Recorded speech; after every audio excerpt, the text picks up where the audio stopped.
बात कह रहा हूँ। मैं भी दलित समाज से आता हूँ, आपकी पीड़ा समझता हूँ। सरकारी स्कूल से पढ़ा हूँ, संघर्ष करके यहाँ तक पहुँचा हूँ, आप ही के परिवार से हूँ। लेकिन कोई दलित होने के नाते अगर ये की भाषा गलत बोले या वो, तो आपको सहानुभूति किसी की भी नहीं मिलेगी। मैं मानता हूँ हमारे समाज में अशिक्षा है, गरीबी है, सब कुछ है, लेकिन तरीका तो गलत नहीं कर लेंगे हम लोग अपना। किसी को जूता मार के कह दो कि हम तुमसे ये ले लेंगे, कहाँ कौन आपके साथ खड़ा होगा?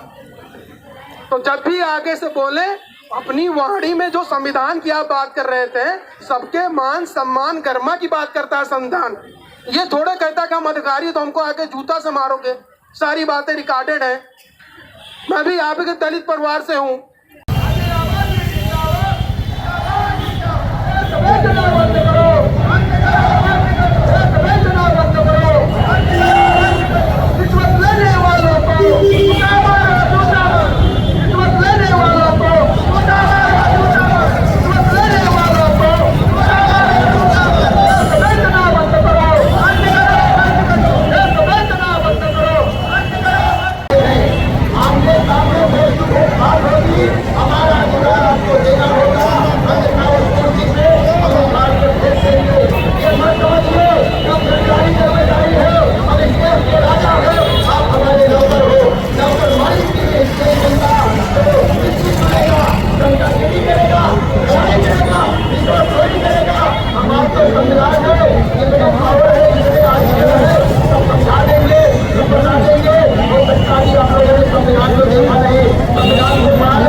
पैसा पूछ रहा, कोई पैसा लेके आया कि नहीं? हमारे साथी को कोई टच नहीं करेगा, कोई टच नहीं करेगा। जैसे आप सुरक्षा कर्मी लगे हो, वैसे सुरक्षा करना है, आपकी जिम्मेदारी है। सुरक्षा के लिए लगे हो, सुरक्षा करोगे बस। और बाकी हमसे आपसे कोई दुश्मनी नहीं है, न हमसे।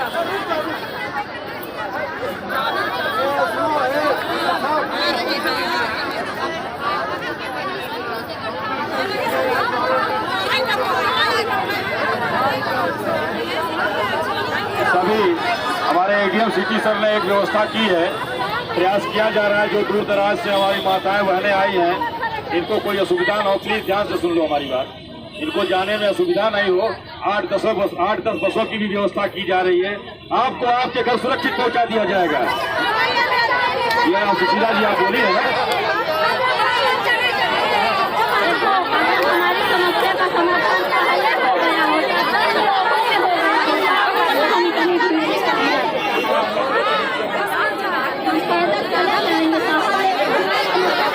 लखनऊ पे है, लखनऊ पे है साधन। साधन मिल रहा, आराम जाइए। ज्ञापन दीजिए, सभी जोड़ रहा है, तार जोड़ रहा है।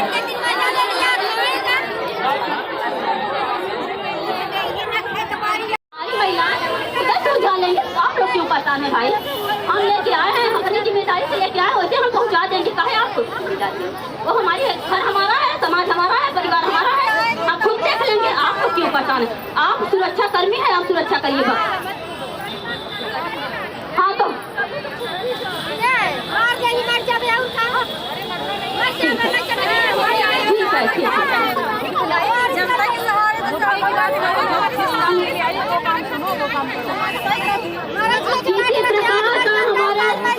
साथी लोगों के साथ कोई मुकदमा या कोई बदतमीजी या कोई कुछ नहीं होना चाहिए। ये आपकी जिम्मेदारी होगी। अगर हमारे साथी को कोई, हम ज्ञापन पढ़ रहे हैं और इनको हम दे रहे हैं।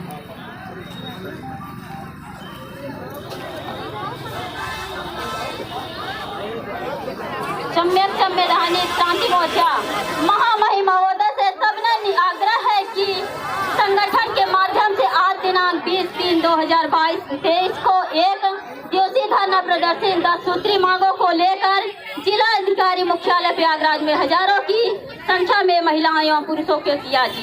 इसी के आंदोलन प्रमुख मांगे हैं।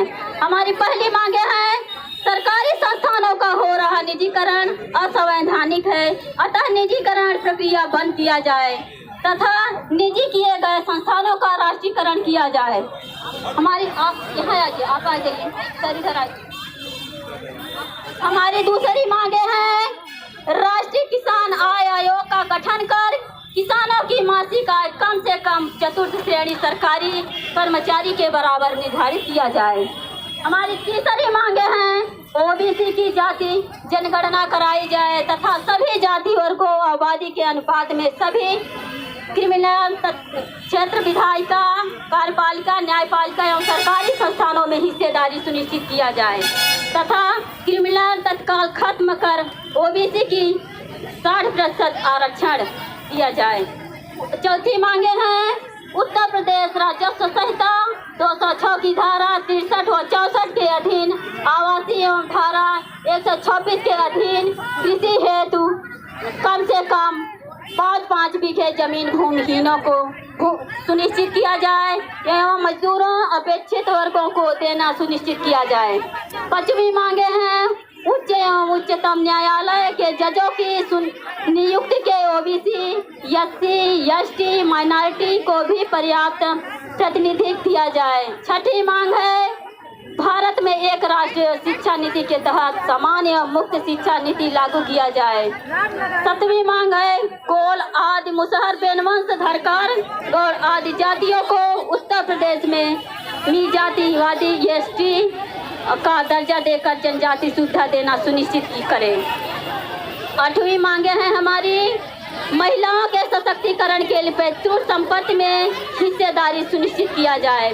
नवीं मांगे हैं देश में सांसदों और विधायकों एवं अन्य जनप्रतिनिधियों के पेंशन व अन्य सुविधाएं तत्काल बंद किया जाए। 10वीं हमारी मांगे हैं बालू पत्थर खनन एवं मत्स्य पालन का कार्य पीढ़ी दर पीढ़ी से करते चले आ रहे लोगों को अनुज्ञा पत्र जारी कर इन्हें अनुदान के रूप में प्रतिमाह 5-5 हजार महीने रुपये मेहनताना दिया जाए। धन्यवाद। हमारी यही 10 सूत्री मांगे हैं। आप सर आप अपना पद बताएंगे और आप इस कानूनी हमारे इस मुद्दे पे क्या कार्रवाई करेंगे आप कृपया इसे बताइए। जो भी नहीं हो पाएगा तो हम फिर से आंदोलन करने के लिए तैयार रहेंगे।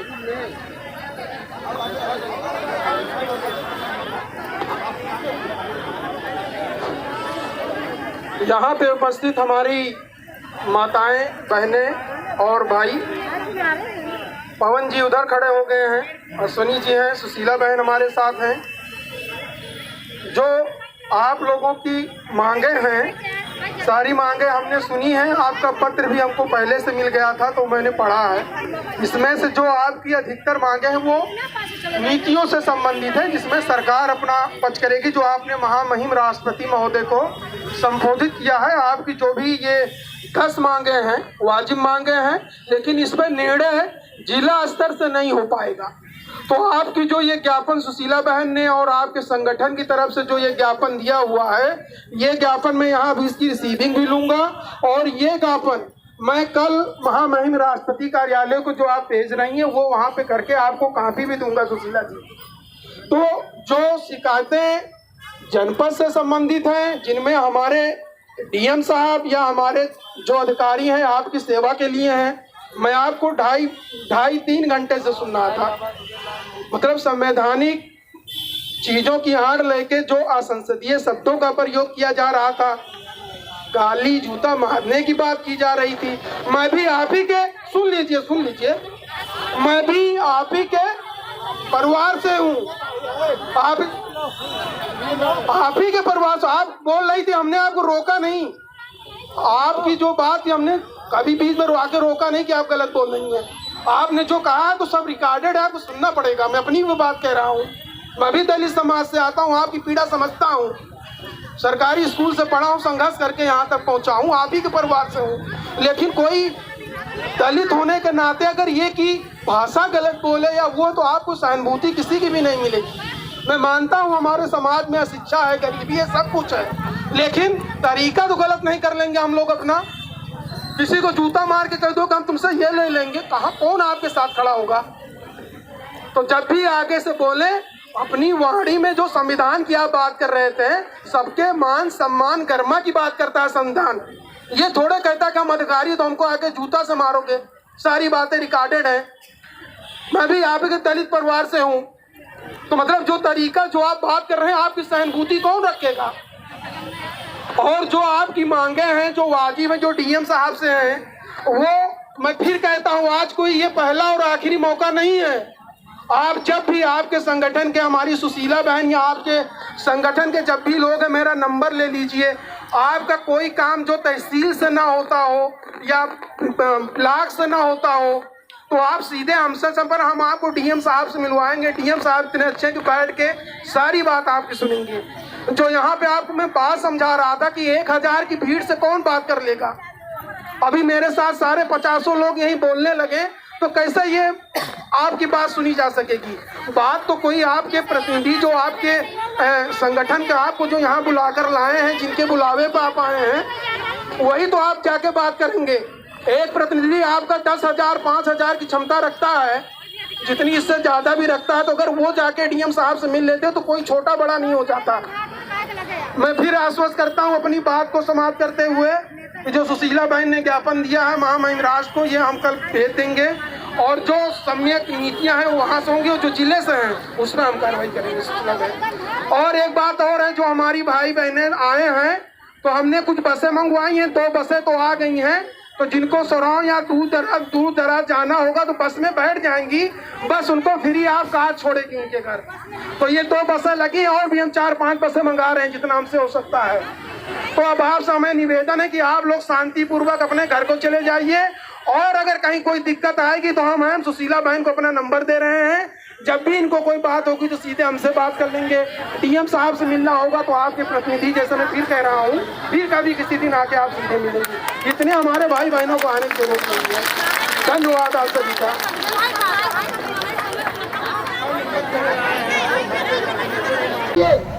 गलती सड़की मत दीजिए, पीछे रहिए आप लोग, सुन लीजिए, पीछे रहिए आप लोग। आप लोग उधर आइए, नीचे उतर जाइए, नीचे उतर जाइए सब लोग।